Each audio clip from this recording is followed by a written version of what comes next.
This is the other book that was released on April 1st. Down to the Dirt's a publisher called Waterlogged. This is over New Orleans, I believe. So it just seemed like perfect. Waterlogged. This piece is called Queen Isis.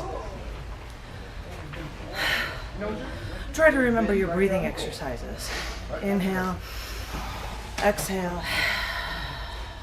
The drive-by media, talking heads, hurl insults, hatred for either contender for the next president of the United States. See the screen sticker of the number of dead from the last mass shooting. Fort Myers, Dallas, Nice, Orlando, San Bernardino, Sandy Hook. Try to remember to focus on your breathing. Inhale, exhale. The past floods you. Boston, Columbine, Waco, Wisconsin, Sikh Temple. This breathing alone doesn't take on terror. When strikes hit Egypt, remember the Egyptian goddess Isis, patroness of nature and wisdom. Her crown was actually a throne, the seat for her child, the pharaoh. She listened to the prayers of the aristocrats, the wealthy, the rulers, but she was also friends with the downtrodden, the sinners, and the slaves.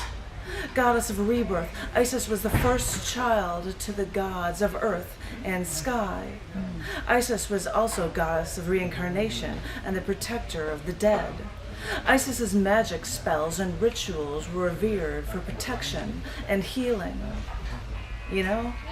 This breathing is getting easier now. Inhale, exhale. But it angers me how her name's been usurped by terrorists who kill. And sure, Isis was worshipped in pagan religions, but Iraq and Syria took her name and changed the meaning from another god to cause chaos, spread hatred, and slaughter the masses with impunity. Wait a minute. Get back to breathing. Inhale.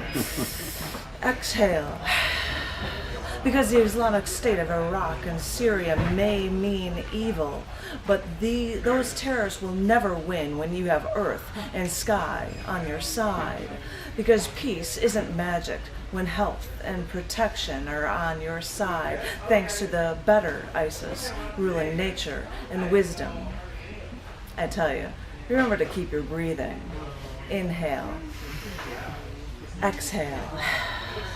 Because of history battles for the Isis name, remember the legacy of true peace and love with the goddess Isis. That will always win.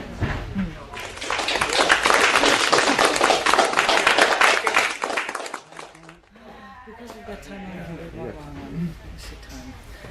I happen to love this cover of Down in the Dirt Spiraling. I got my jellyfish on the cover. I don't know. Jellyfish are so beautiful. This is amazing. It was amazing. But this is not amazing, it's sad. It's a long piece called, and it's called Storytelling. That's what I'm called. You see, my mom 11 years ago had breast cancer, and the 3 girls flew to see her at her home across the country. And Mom felt bad that she couldn't make our trip better because she just found out she had cervical cancer too. But we couldn't have come at a better time.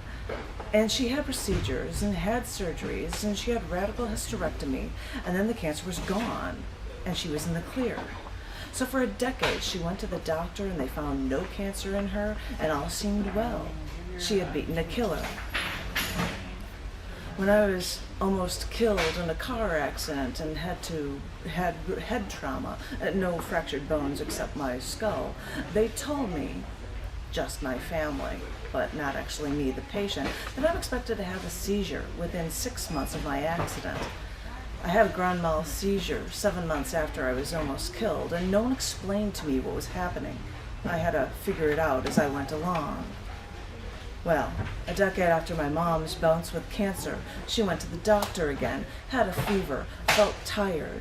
They said, well, it's funny, you've got all the symptoms, and most women who have had as much cancer in their history as you've had, well, you've likely got leukemia. And she did. And when she found this out at her home in Southwest Florida, she traveled to the University of Chicago Hospital. They're a good hospital, you know. And she got prepped for chemo, was in the hospital, shorter than me. Damn, I shouldn't be so self-centered like that and think that. Oh, but she had the chemo, lost her hair. With her new crew cut, she almost looked like her brother, Uncle Pete, from his army photos. And when the doctor said she was in remission. Now, this leukemia is a tricky thing, cancer of the blood versus cancer of an organ. It was easier when you could just remove an organ and leave it at that, but this was cancer in her blood, and the cancer crept into her bone marrow. And they had to periodically drill into her hip bone for a bone marrow biopsy just to see if there was any cancer in her bone marrow. Fun job, drilling into her hip bone. You wonder why there are so many hip replacement surgeries now? Well, look at how doctors test now. A little bone pulled here, a little bone pulled there. Well, anyway, the doctor said that she was in remission. Happy, happy, joy, joy. Because this cancer of the blood thing was tricky, they're going to give her another round of chemo just to be safe. Just to be on that safe side, you know, because if people don't go through this extra round of chemo, the leukemia is more likely to come back. So Mom took the chemo and she was recovered, and she recovered at my sister's house. But then once she was well enough to go back home to recoup on her own, I visited her when I could over there.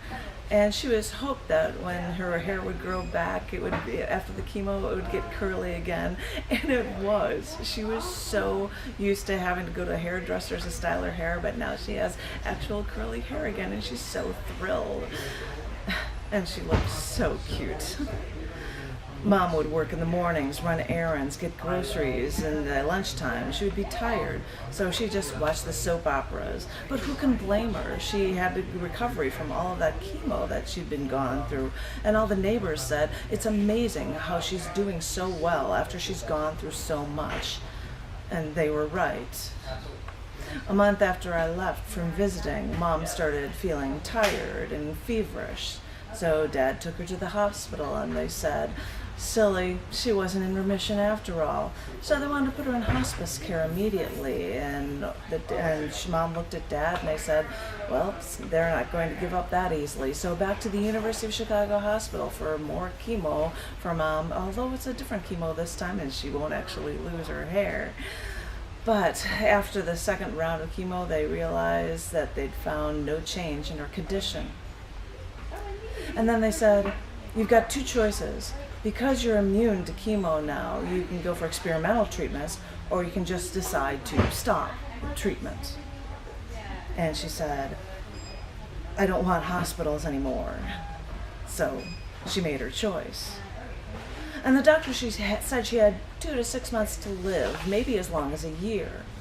And I said to her that as she was getting platelets at the hospital, when your father had cancer, doctors gave him 6 months. How long did he live? And she said, 6 years. So this is something that she could fight. These Bakutas come from a strong stock. We can do something about this. We know we can. Well, I don't think she wanted to fight. I think the pain in her bones was too strong, and I think she was tired of fighting a battle she couldn't win. So she let it take over. They said 2 to 6 months, and she lived just shy of 3. She struggled through it all, not telling us about her pain, just taking her medicine, so to speak, and hoping everything would just kill her and get it over with. And I think emotionally, she made the choice despite us. And now I sit here and I write this story, and my father is sleeping in front of the TV in the lounge chair next to me. He says it's more comfortable to fall asleep, and I'm listening to his breathing while he sleeps, and I hear him panting every 30 seconds while he sleeps, like he's having nightmares about it all still. And as I tell the story, there's still a panic in the air, even while we sleep.